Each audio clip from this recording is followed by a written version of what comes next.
pretty sus to me. Well, apparently Epic did not work with the Among Us folks. They just ripped it off totally. Just like everyone else. Welcome to the party, Epic Games. Yeah, really. I don't even know what... You were the imposter. Yeah. I don't even know what it means. New Fortnite mode called Imposters, in which 10 players gather in a secret facility called the Bridge. And I guess the imposters can commit sabotage and kill each other, kill the others. Yeah. It's like, why didn't you work with the... Stupid. Whatever. I guess they're allowed. It's not like it's a copyrighted genre or anything. Yeah, I mean, to be fair, this whole thing is just Mafia. That's all it is. Even Among Us is just Mafia, so anybody could make a game that functions that way. Mm-hmm. But it's so blatantly a ripoff, you know. It's imposters, and the imposters have a different face, or like a hidden face, and all this stuff. It's just like, that's pretty scummy. I can't remember the name of it. I think it's oh, I remember the name. So talk about people playing ripoffs of games and stuff because they don't care. Buck and Pitaya and a few other people. I think even Duggar, just people who have been here, and Pitaya has his own server where he like hosts game nights and stuff. have been playing Goose Goose Duck, I believe is the name of it, which is basically just a, even stylistically, rip-off of Among Us, where you can just, like, mod in whatever, and it's free to play. So, like, everybody just kind of stopped playing Among Us that I know, and they're playing this, like, free-to-play version. Mm-hmm. And it's like, I'm not a fan of Among Us. I think the game looks boring to me, because it is just, like, Mafia, but it lacks the kind of, tabletop RPG roleplay element that Mafia has when you're playing it with a group of friends in person, right? Or even if you wanted to play it over the internet. And because of that, it's like, why would I want to play lesser Mafia? I respect the game, though, especially because it's made by, Newgrounders. It's by the guy who made the Henry Stickmin games and stuff like that. So it is kind of sad to me to see somebody who's already made a good game that's cheap enough that anybody could play it, and they'd rather go play a easily moddable free-to-play version, especially when only really, I think, one person needs to own the game or whatever, because you could play on mobile for free anyway. Mm-hmm. I don't know, it bothers me. Man, are we like super delayed today? Are we? I don't know. Oh. Seems like it's maybe just I am. I switched over to Twitch and I'm looking at us. I'm like, wait a minute, that's us from like a minute ago. That's a long time. I don't know. I'm not getting any encoding error. I'm not getting any drops or anything. Everyth's fine. I haven't even dropped any frames. Maybe it's just your end. I think we're doing fine. It was. I refreshed and it's it's good. We're good. Yeah. But anyway, I guess this is a good time to say welcome to the Vomitorium Weekday show for the 17th of April, 2021. As always, I am your host, The Metal, and joining me is my co-host, Marsupial Gamer. How you doing today? Great. How are you? Did you say April or August? I think I said August. I may not have. I don't care. Let's just keep going anyway. I wasn't paying attention. It kind of feels like April outside because it's semi-warm and it was raining all day. Yeah, well, it was hot and sunny today here, but I somehow did crash in the afternoon. Fall asleep for a couple hours, but I'm doing all right now. Yeah, that's good. That's good. I'm doing fine. I'm a little tired. I shouldn't be any more tired than normal because I went to sleep at the same time, but I'm going to blame it on the rainy day. Rainy days always make everybody kind of tired. Yeah, I think so. It also makes you in a CRT television, apparently. Yeah.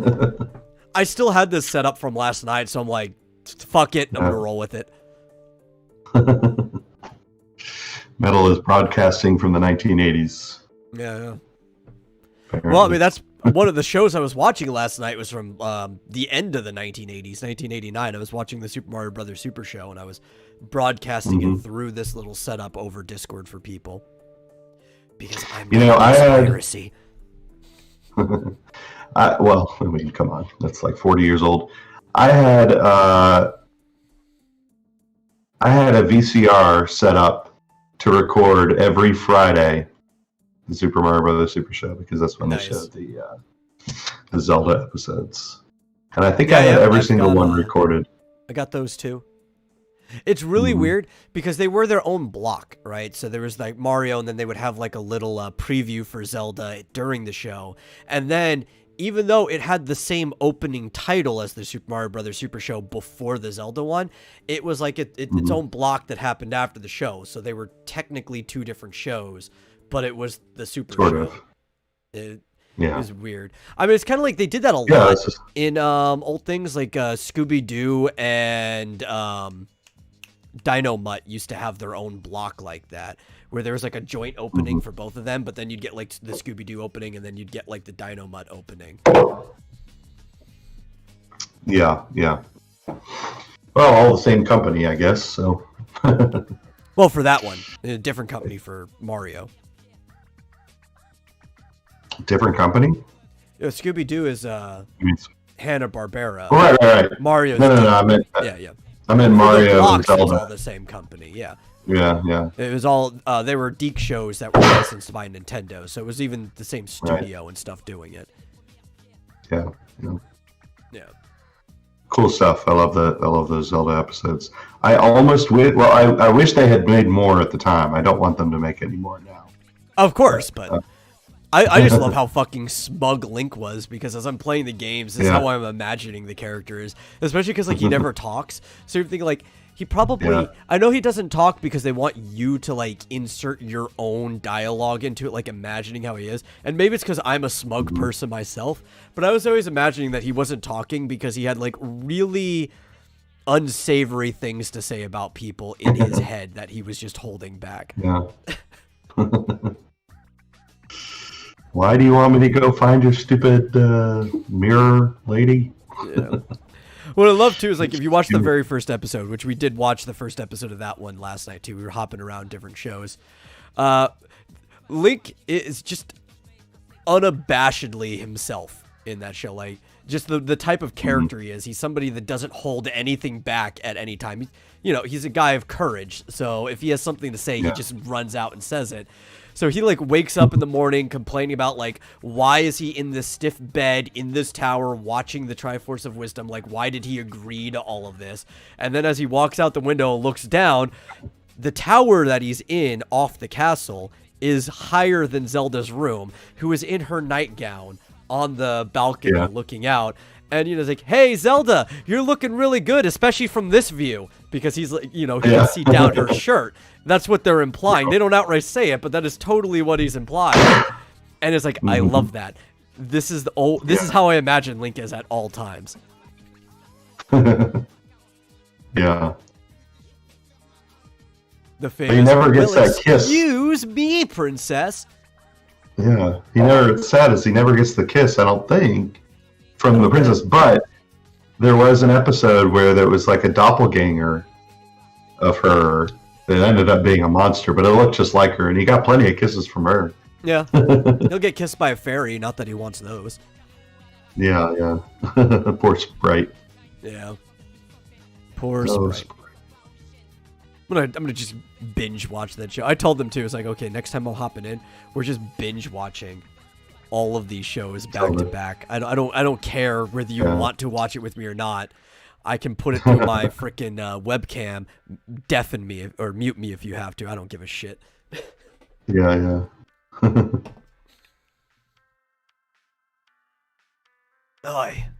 Well, let's talk. EA, speaking of retro. Oh, you know what? I think this is one of the things I had pulled up too. It was the follow-up to us talking about them delisting Ultima, right? Yeah, although it's not a particularly interesting story. Yeah. It says EA explains botched decision to remove Ultima Underworld and Syndicate from GOG. And it's really just, oops, we made a mistake. Yeah. Well, it was more of not explaining the botched decision, but more explaining why they brought it back so fast. Yeah. Basically just because of the uproar. Yeah, it's like, popular demand. Okay, fine. Yeah.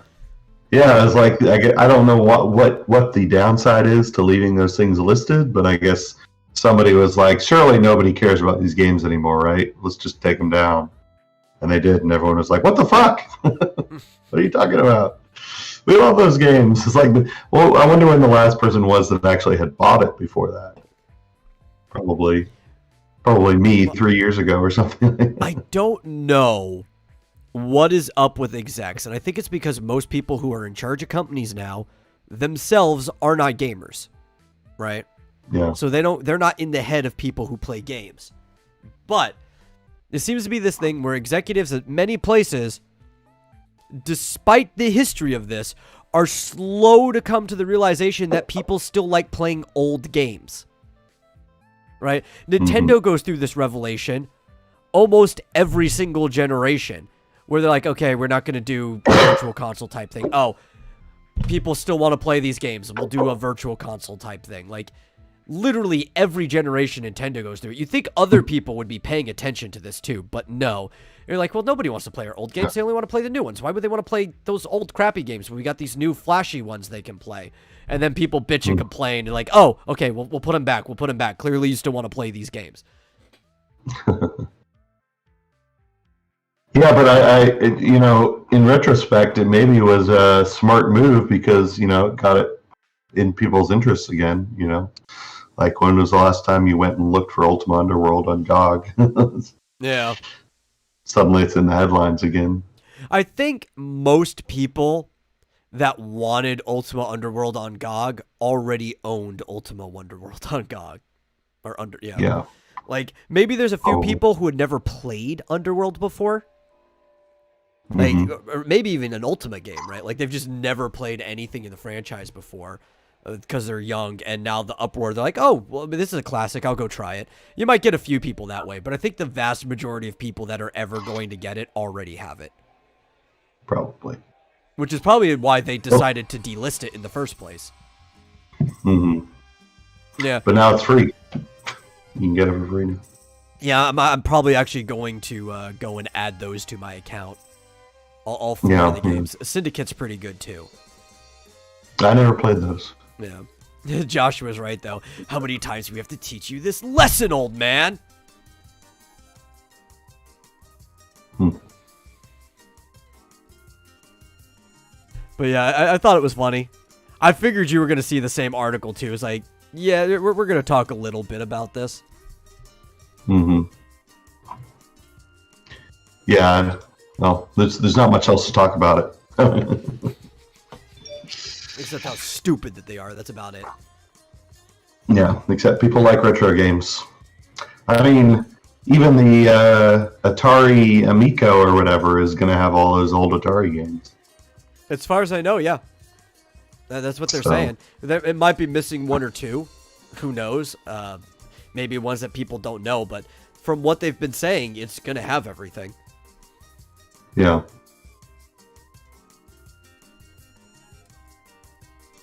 But at least now these games will stay in the store for the foreseeable future. And maybe there's some other games that aren't currently on storefronts that are old games that EA owns that they'll just throw onto storefronts. It's like, well, if these are doing well, after they go back to the point that they're not free, let's just start selling the retro games. That might be a smart idea. Hey, EA, just do it.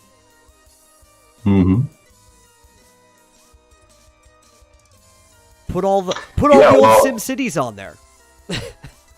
Frankly, I wish that they would license out Ultima to somebody, anybody, and be like, let's do something with this IP that's just been defunct for decades. Just let the people who have been maintaining Ultima Online do something with it. Like, clearly you have programmers on it. Somebody has to maintain the game. Yeah. I don't know if I trust those people. I don't even know who's on that anymore, but it's EA people. Yeah. I think all the original Origin people are probably gone by now. Probably. Let's see. Because I think I remember hearing most of them left basically when they took the name Origin to use it as their storefront, which already is like a decade ago now. Yeah. And most of them. Some of them were already before that anyway, but yeah, I think the remainder was right around that time. Right. Almost nobody is around anymore. Like, I talk about SimCity. Will Wright's not even like really doing much with EA anymore. Like, he's around. He's got like shareholder stuff. But when's the last time Will Wright's name has been on a game, other than in The Sims, inspired by Will Wright? You know. Yeah, I mean, when was the last time there was a SimCity game? Like a decade ago. Yeah, I mean, they've just been doing The Sims now. Yeah. But I know Richard Gary that talks about it occasionally says he would love to see something done with Ultima. Yeah. But he's like, I don't know it anymore. Like, this is why I might want to, because I never played Underworld or Underworld 2. But, I mean, even just looking at the screenshots, it's like, okay, This is basically the experience that I know of playing the later parts of Underworld, or not part of Ultima, where I liked that kind of claustrophobic tunneling thing that the later games really gave you, right? Yeah. And it's like, oh, yeah, I'll enjoy this. Like, I would like this in a modern game. Yeah, it's kind of like Eye of the Beholder, 1, 2, and 3. They did similar. Yeah. Dungeon crawlers, first-person dungeon crawlers. And we really don't have those. Like, we have a lot of first-person RPGs now. I have to put that in, like, quotation marks. But what's the closest? When you go into one of those really short catacombs in Skyrim, and it's like a skeleton comes up, you kill it, and it's just not really engaging. I liked the labyrinth-like feeling when it came to Ultima, and the fact that you never knew what was behind any corner. Right. And I kind of want a modern game that gives you that same feeling.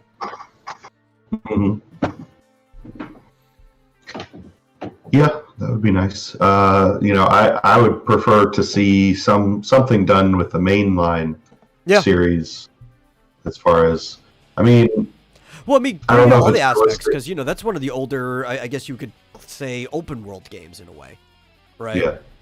Like, bring all the aspects. Have like underworld parts that you can do, and you can have those labyrinths. Have like the all the exploration, the NPC talking, trading, all that shit. Just bring it all back. I'd love to see it. Yeah, I mean, you could do a sort of Paris of Thought, Skyrim sort of style Ultima game, that sort of an over-the-shoulder first-person RPG where, you go into dungeons and you come out and there's an open world to explore. And actually, I'd be fine with that. Ultima story. I'd rather the inspiration be more like Breath of the Wild than Skyrim, but like the mechanic of going between the third and first person, I would definitely want in there.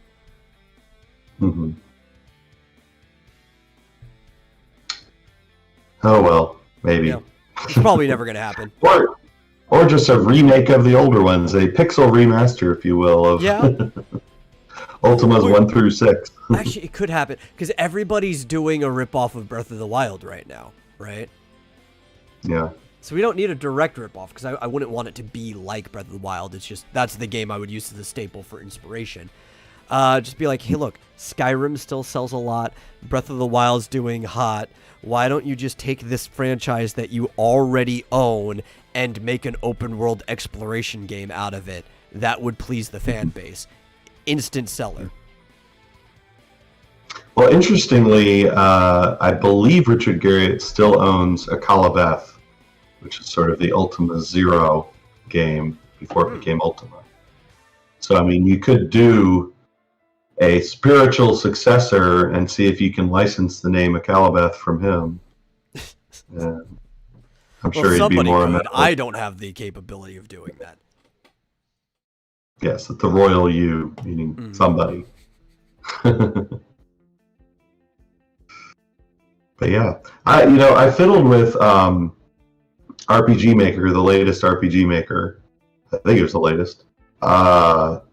And what bumped me out is you don't have a lot of options when it comes to battle modes. It seems like it's Final Fantasy style, pixel style battles or nothing. That's like the only option. Yeah, I heard people were complaining about the most recent version of it. That they said even maybe the last version or before was a better engine. Like, this one makes it even easier for people to hop into. It's more user-friendly, but it's more limited on everything. Because I've seen some really complicated battle systems made from previous iterations of RPG Maker. Oh, really? Yeah. I mean, I haven't delved too much into it. Then the problem is all the mods that people made, add-ons and stuff, apparently are not forwards compatible. Yeah. So, previous version had 1,000,001 add-ons that people had created. Some free, some paid, and the new version obviously comes out and it's like starting over from scratch. So. Yeah, I mean, ultimately, I think you're probably better just using Game Maker Studio if you want like a light suite to make an RPG in. I mean, Undertale was made in Game Maker Studio. And while it's to some degree emulating the Earthbound like Mother system, the fact that it's got like the bullet hell mechanic in there too, it's kind of an original, unique, complicated battle system. Yeah. Well, yeah, would be interesting because people are still interested in retro, and certainly updated retro is always interesting. Yeah. I think people just want good games in general. And for some reason, while it's probably more open now than ever before for people to make games, there's kind of like an empty hole for good games, right? Like the proportion of games that are good on the market is probably smaller than they've probably ever been, aside from like literally just before the video game crash, where people were just churning out junk.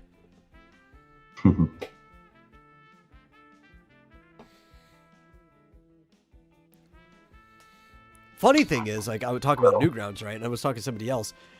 I grew up playing games on Newgrounds, right? Like, middle school and stuff, I was playing games on Newgrounds. And there was a lot of good games, but there's always a lot of just, like, really simplistic crap coming out every single week. For some reason right now, and I think it's because of just the swarm of people that came there, it's like there's a lot of really good games that are like unique and engaging coming out every single week there. And I'm astounded by it. Like, is this the same site? Like, there was always good games, but I had to search for them. Now they're just like right there in my face all the time. Yeah, they've gotten some considerable exposure. I guess they're capitalizing on it. Yeah, I hope so. Yeah, there's a lot of users coming over here. It's like, I got an idea. Let's go crack this out. There's one person I met, Stepford, who's putting out a game with other groups of people and stuff, like once, twice a week. I'm like, how are you cranking these out so fast? How many people are you involved with making projects with? Because when you follow somebody, due to the way the collaboration program works, even if they're not the main author on it, if they've been in it as a collaborator, it shows up in your feed. Yeah. And I believe what are they using to make them? Programmer. I don't know.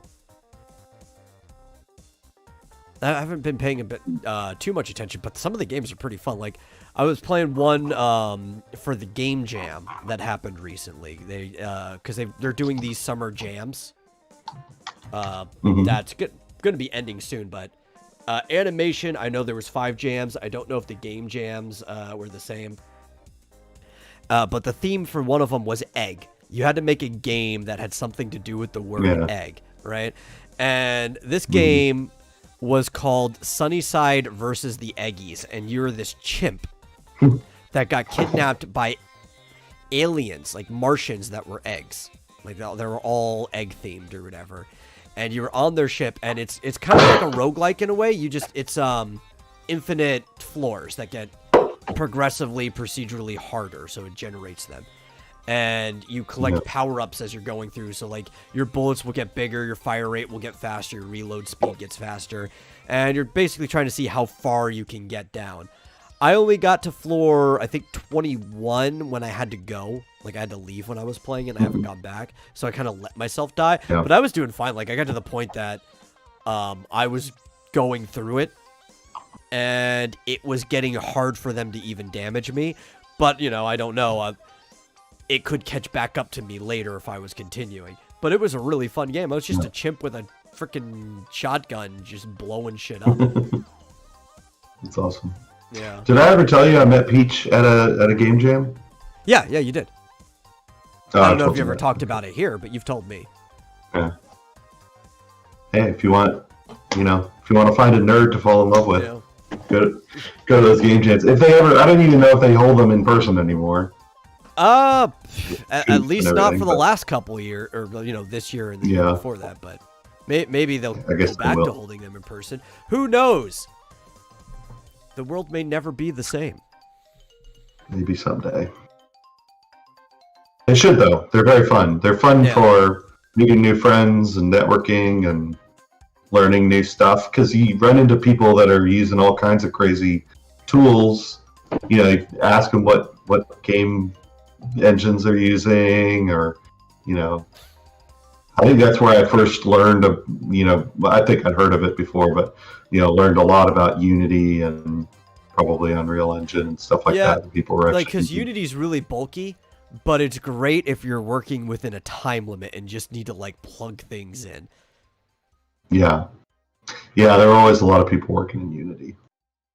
And then, one time I went to a game jam, and a guy was doing a game that had stop motion, video, and he had I don't remember what it was. I don't know if it was clay or Legos or what it was, but he had this whole little studio set up. We did it in one of these rental office places, and he had kind of commandeered one of the offices, and he had lights and stuff, and he would move a character, take a picture, move a character. I don't even remember what the game was about, but I was like, that's cool. Someone decided to do stop motion in the weekend. Yeah, that's pretty cool.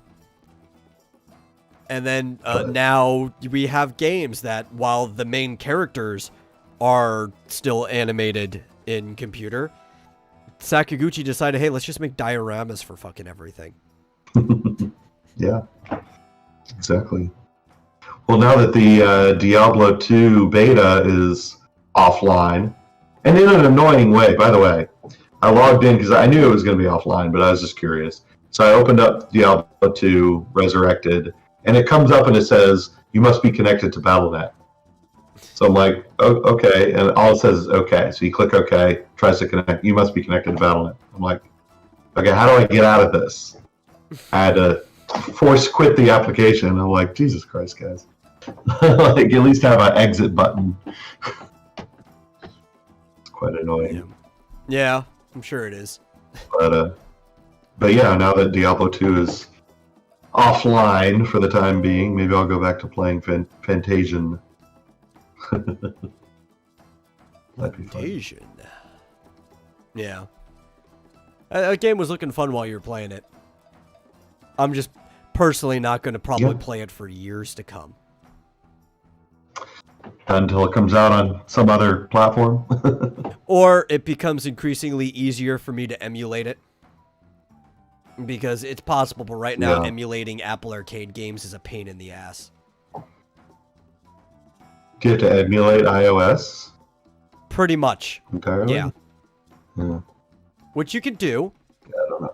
But that's not the hardest part, right? Because you're emulating a cracked version of iOS.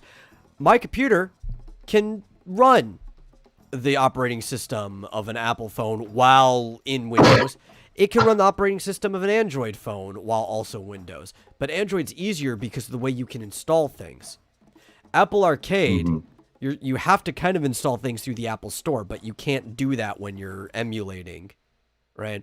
So somebody has to actually rip out all of the data for it, compile it, and you have to go through this jank process of adding it into the emulated iPhone on your computer to get it to run. And anybody who does anything with the apps, when they rip it, they have to go in and they basically have to crack it to where it is told not to communicate with the Apple Store. Right. Yeah. So it's possible people do it. It's just a pain in the ass. Yeah, I mean, I don't know what I was thinking, that you can get a free emulation device, not actual, like a virtual machine kind of thing, as a developer. I mean, I think it comes with Xcode. It has emulators. It's just, like you said, tricky to install actual apps that you didn't develop. Yeah. I'm sure that's how they made the cracked version of the emulator. Is they got like the development kit, and they're like, okay, now let's just rework this so anybody can use it. Here we go. Let's let it work on Windows as well, so you don't have to be running this on a Mac product. It probably wasn't hard to make the emulation software. It's getting the apps to work that's the pain in the ass. Yeah. On the other hand, on Android, it's easy. Oh yeah, it's BlueStacks, Nox Player. it just counts that you're playing as a rooted Android. That's all that matters. So yeah, I could connect to the store. You don't have any freaking penalties for using BlueStacks. They still let you connect to like the freaking Google Play Store and shit like that. You can log in with your Google ID and everything. Download stuff. Apple. And they don't care because if you want to make purchases, you still have to connect like a card to your Google Play, so it's not like they're losing out any money by you emulating. Yeah. Yeah, it's like I don't think they make, no skin off our back. We're still getting microtransactions. Does Google even make devices anymore? They used to have the Google Pixel. I don't know.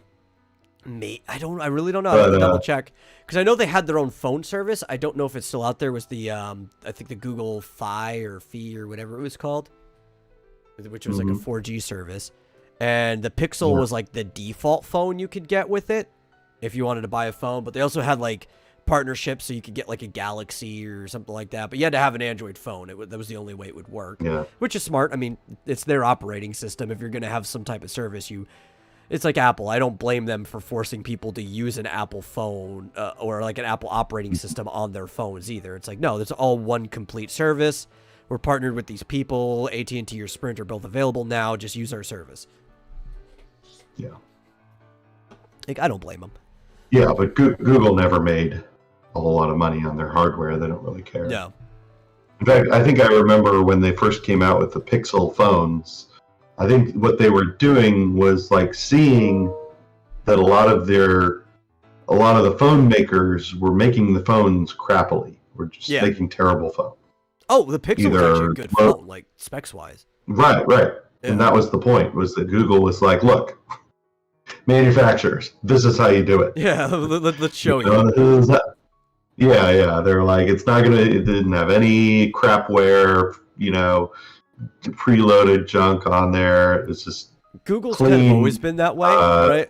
Like the one product that they're still really developing, hardware-wise, is the Chromebook, because the Chromebook actually sells really, really well. And the reason they did that was kind of the same reason. Netbooks were already a thing before the Chromebook.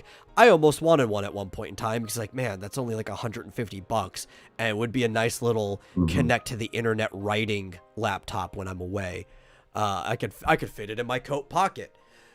But most of them are crap. So they're like, okay, here's the Chromebook. It's good. And now it sells like great. They kind of they have an ego that's kind of deserved when they actually decide to do something, but their ego is what kind of forces them to do it. It's like, this is how you do it. Now start doing it. Yeah. I mean, Android still has a big problem with what's the word? Not fracturing, but basically the fact that people aren't upgrading their operating system. I think a lot of that has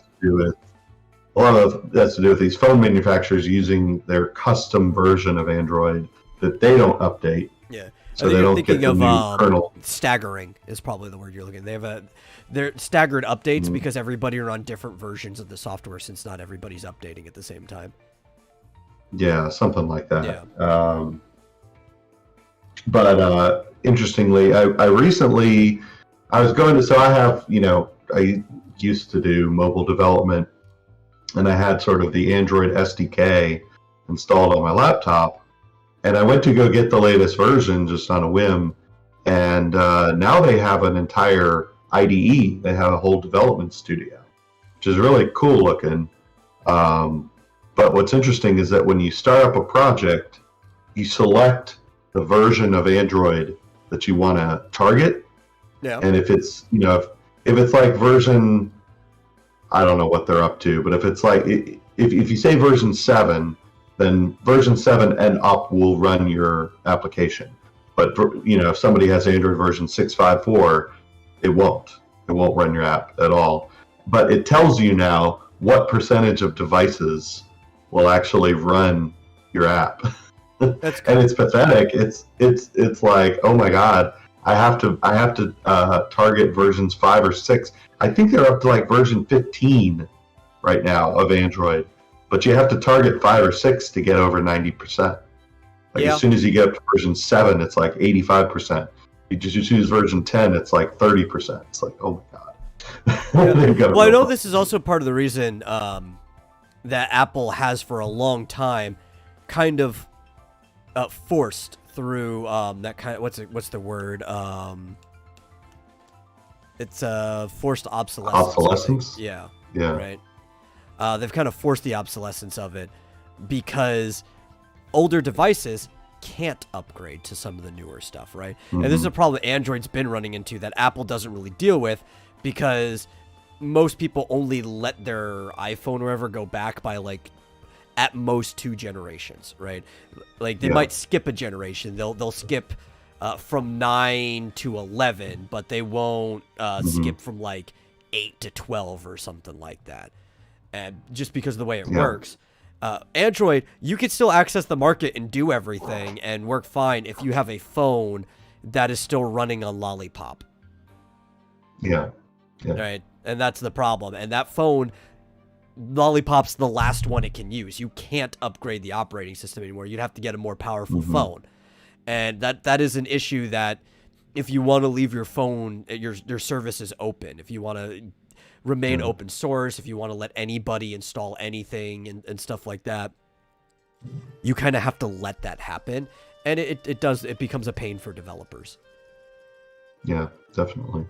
Because right now they're up to L, M, N, O, P, Q, R, S. If you're on Lollipop, you're 7 generations behind on the operating system. I think they're up to S. That's my old phone is still on Lollipop. Yeah. And I still need it. I need to go charge it so I don't have to do this anymore. I really need to.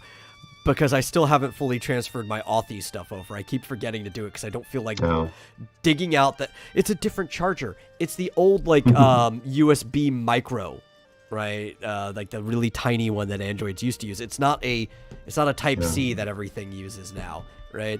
So I have to go and find my old charger, plug this thing in at an awkward angle because it's a loose. So it's got to like dangle here, slightly upside down. Yeah, those things always got loose. The micro USB. Yeah. Oh my god, they're always so annoying. Part of it was the awkward shape of the hub and mounting and stuff like that. The Type C is better, especially because it's symmetrical. So it just goes in either side, doesn't matter, comes out easier. It's mostly magnetic base, so it doesn't even have to be tight in there. It's fine. I like Type C. I'm glad they finally upgraded. But this phone is so old. I mean, it's probably a decade old now. And I just need to get this thing charged enough. Or I have to motivate myself to get this thing charged enough to just switch this one app over. And then I never have to touch that phone ever again. But because it's such a pain in the ass, I can't force myself to do it. Yeah. I used to have to like take like the phone and the plug. I don't know, you can't really see that way. But like you have to like put a book under the plug so that it would be kind of like touching, and it's got to be at a certain angle and push up against it, and don't touch it. Or like what I would do is I had like one of those mushroom chairs, right? The ones that kind of like you go into a hammock, and I would like have the cord over the back of the chair, and then I would let the thing slide down to where the bottom of it is resting on the chair, and then the cord is like, and then that would make it function perfectly. It's like, nobody touch it, it's fine. Oh my god, you touched it. Which is not a problem I ever had with my old freaking, burner phone type. Like the old, not even a flip phone. It's just a normal, tiny T9 is the most you could do with texting phone. Same charge port, too. But it was a smaller phone. There was no wiggle room on the inside and mounting. And that, I could charge that thing forever. And the battery would last like a week. I'd only have to charge it like once a week. No. I kind of miss using phones like that.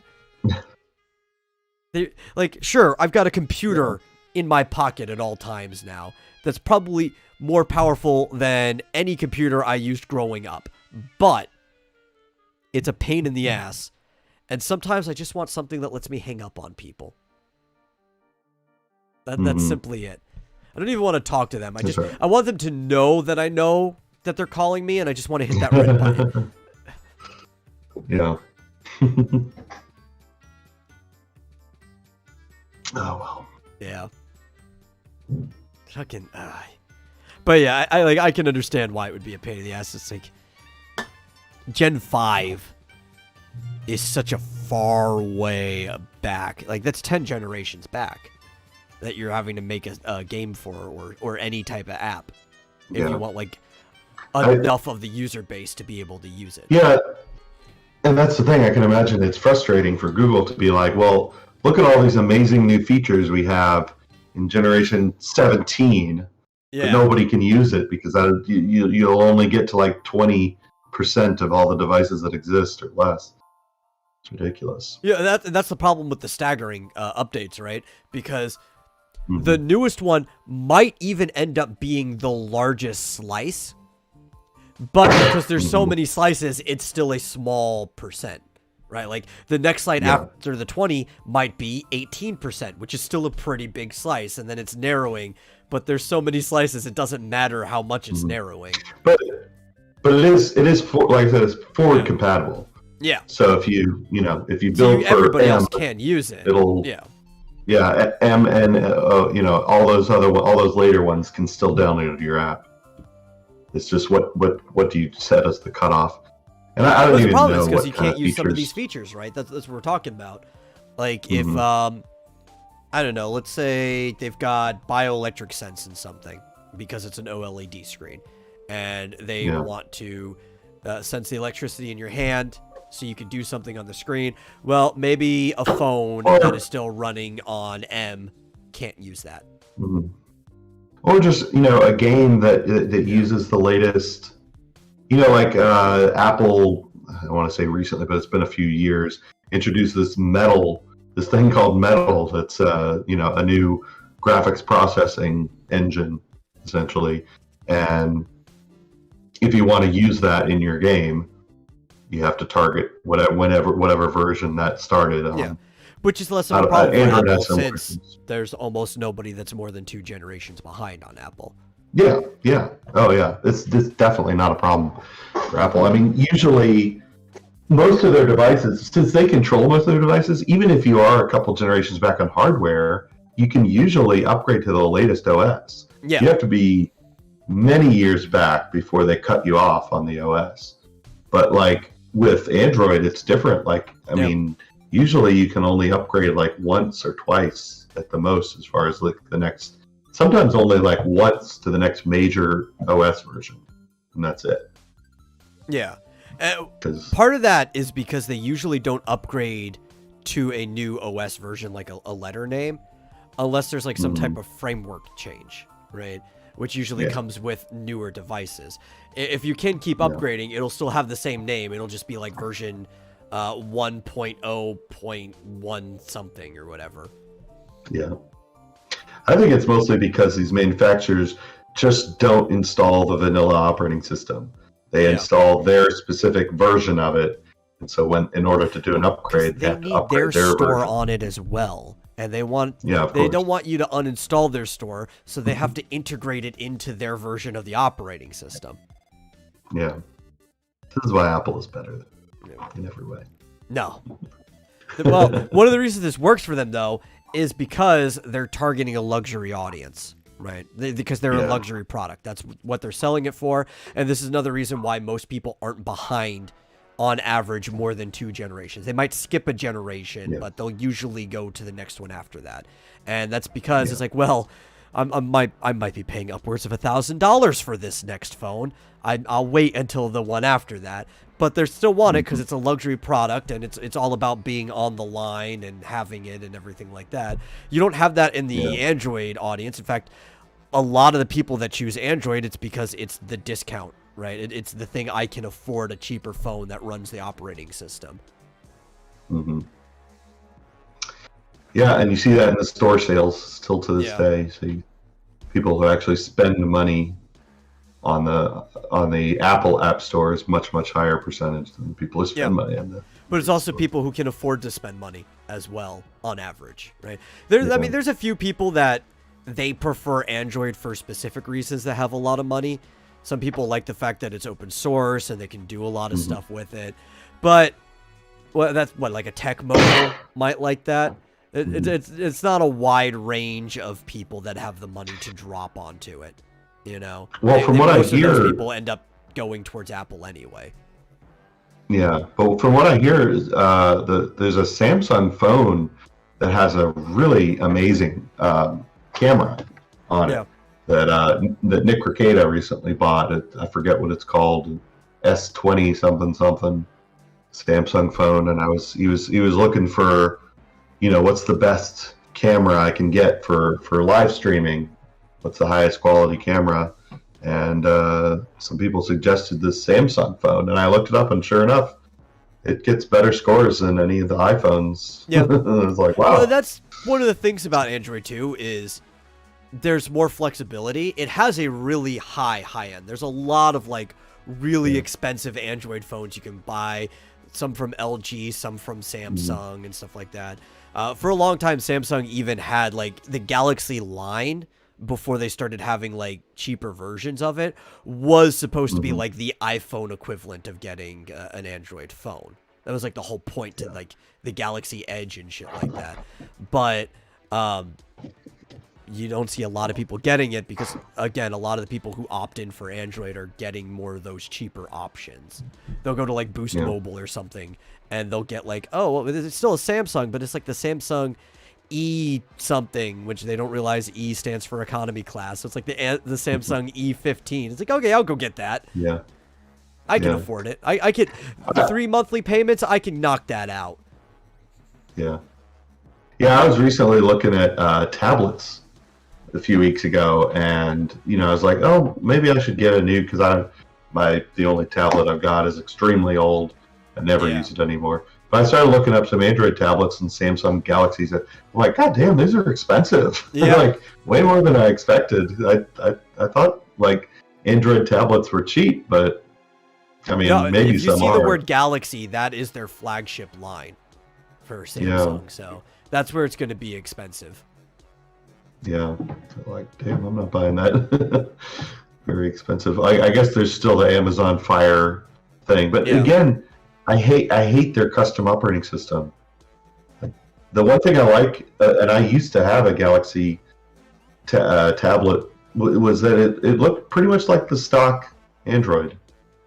Maybe a few changes here and there, but it was pretty much. I liked the Windows tablet, the version 3.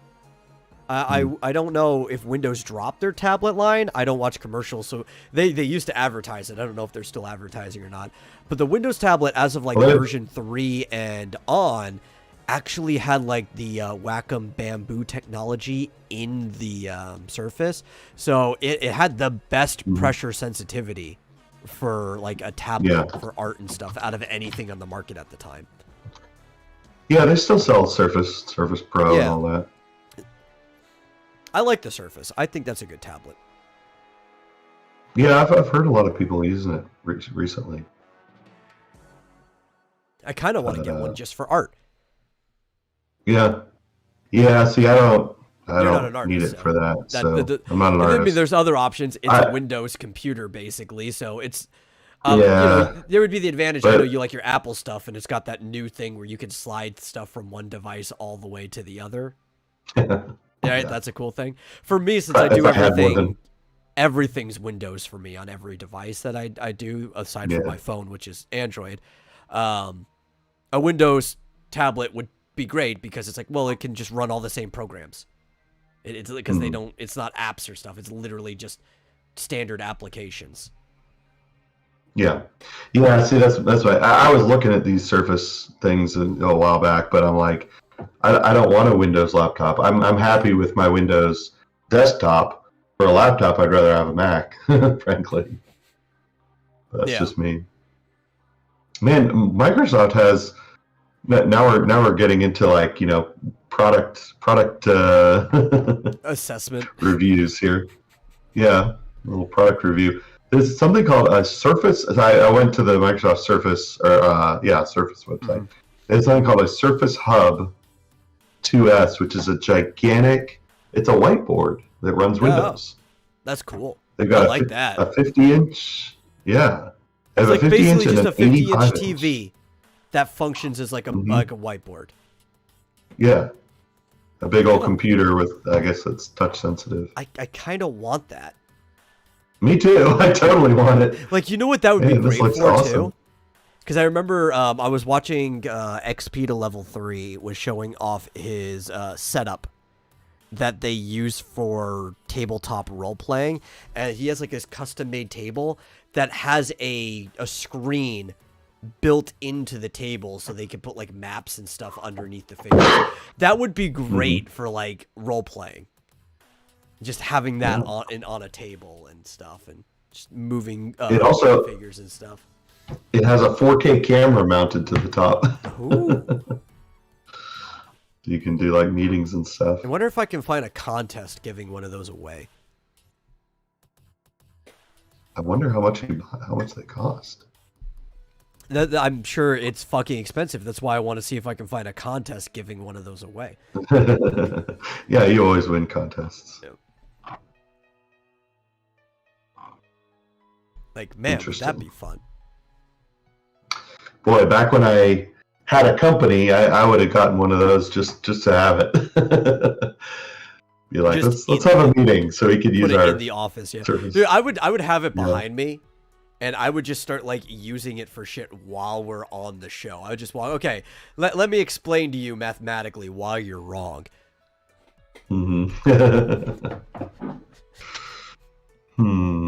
Little toys. Yeah. I have to think about what I could actually use that for personally, though.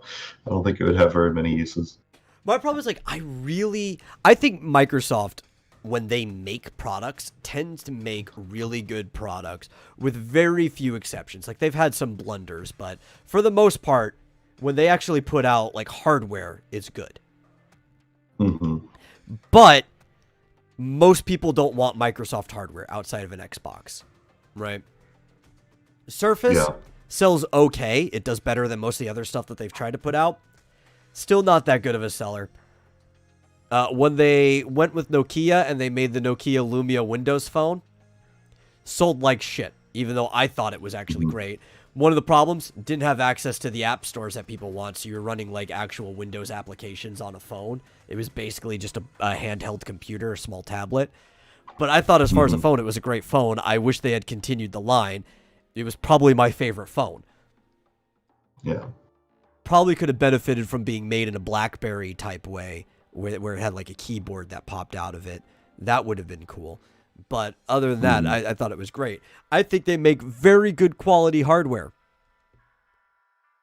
But if the hardware if it doesn't pass the bare minimum popularity line, they drop it. Because like, well, really, we're just a software company.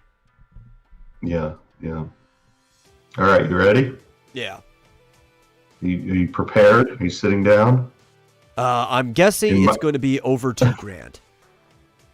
Are you kidding me? Probably it's 20 grand. 25 grand. 25. 25. This is for the 85-inch model. The 85. Oh, I thought there was a smaller one. Is the smaller one like 18 grand? Microsoft Hub. Oh, it's only 10 grand actually. Only 10. You know what? That's not that bad for what they're giving you. That's not bad. The small. That's not bad. I would not spend 10 grand on it unless I had like a business with a budget to do it. But that's not that bad. But here's the thing: 8 gigs of RAM and 100. Well, I mean, what are you going to be putting on it? 128 gig hard drive. I'm not going to play games on this fucking thing, man. I would. Be like, yeah, I'm going to put, I don't know, Final Fantasy 15 on there. Why? I don't know. Yeah, if you wanted to do that, you just get a desktop and hook it up to a big screen TV, right? Yeah. Like, no, this thing doesn't need like really good specs. It just needs to be able to run things at 4K. That's like the bare minimum because of the size of it and what it's doing. It needs I mean, it's got a really good camera, so obviously this is for like meetings and stuff. Like you could have a boardroom, somebody could be away and they could still catch everything. But this is clearly not for gaming or any other type operation. It's probably not even for development. It's mostly for business use. Yeah.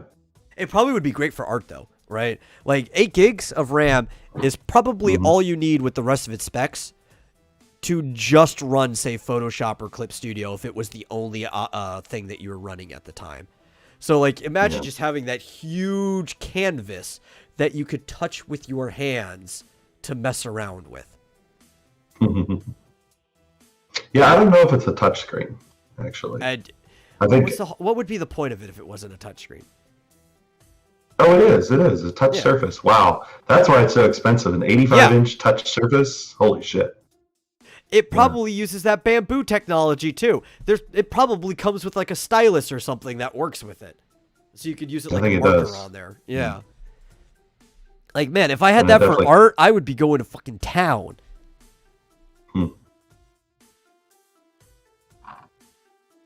Yeah, it says touch surface, camera and pen included. And has built-in wireless, obviously, Bluetooth. Someday. I don't know why, but someday I want that. I kind of do too. You know what? Though? It'll probably become more affordable, right? Like, I don't think it'll ever drop below, based on the size, maybe $5,000 for the smallest one. But over time, touchscreens will eventually just become more affordable at larger sizes. Yeah. Well, they're sold out on CDW, so somebody's buying them. Yeah, it's probably businesses. Yeah. Crazy. Eventually, they're just going to start replacing whiteboards in schools with them. Like a decade down the road. It's all going to just be this. Well, my kid's school has like a smart whiteboard. I don't think it's running like a whole operating system, but like you can, I don't know how it works. No, I know there are schools that already have them, but I'm talking about like that specifically is going to replace like all whiteboards. Probably within a decade. Yeah, it's got some kind of screen built into it or something. I don't know. Yeah. Eventually. I mean, I know a lot of schools already have kids working on tablets in class. Yeah. Absolutely. Well, yeah, remember a fucking 50-year-old textbook. Yeah, remember when you used to carry around a backpack with 50 pounds worth of textbooks? Oh, God, yes. That's a thing of the past. I knew a lot of people who just like, because to try to alleviate that in specifically junior high here, since, you know, that is where a lot of people end up going through most of their growth spurts and stuff is junior high. So it would be really bad to have 50 pounds on your back during that. Nobody used the lockers in the school. There were lockers everywhere, but they didn't want to issue lockers to kids because of fucking problems. They did split days. So you had an A block and a B block that would rotate. So one week would be like 3 A days. Next week would be 3 B days. It would go back and forth between them. And that way it's like, oh, well, you only need half your books on you. Only 4 classes a day. Some of your classes are electives. Maybe you only need to bring 2 textbooks to class. I knew fucking kids that even like in high school where they started putting the class copies of books and stuff in there was fine. But even before that, they just didn't bring any book to class. They're like, no, I'm just not, I don't care. I'm not carrying that in my backpack. Well, I'm sitting here with like all 8 books in my backpack. So I'm not switching them out between days. Fuck it. I'm going to have all my fucking textbooks in here. 50 pounds is probably an exaggeration. I guarantee you at one point in time, my backpack weighed 50 pounds. It wasn't all the weight of the textbook, but between having like binders, all of my workbooks and stuff in there too, it's like, I guarantee you my backpack weighed like 50 pounds at one point in time. I think we even weighed it. Oh. Yeah. It's bad, man. Yeah, well, people wonder why I have such a strong back.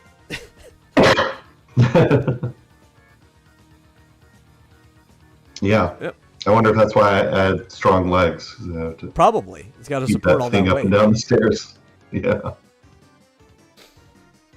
Yeah. And with that, we are at the end of the show. Yes, we are. Yeah.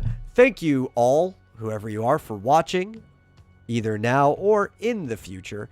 If you enjoy the show, please share it with somebody else who might like it. And if you really enjoy the show, consider giving a donation to streamlabs.com/Vomitorium Live to help me not have to pay for the monthly hosting fees out of my other ventures. Or, you know, you could throw some money, maybe get us closer to that Microsoft hub. I'm just saying. And we'll see you guys in the next episode. See ya.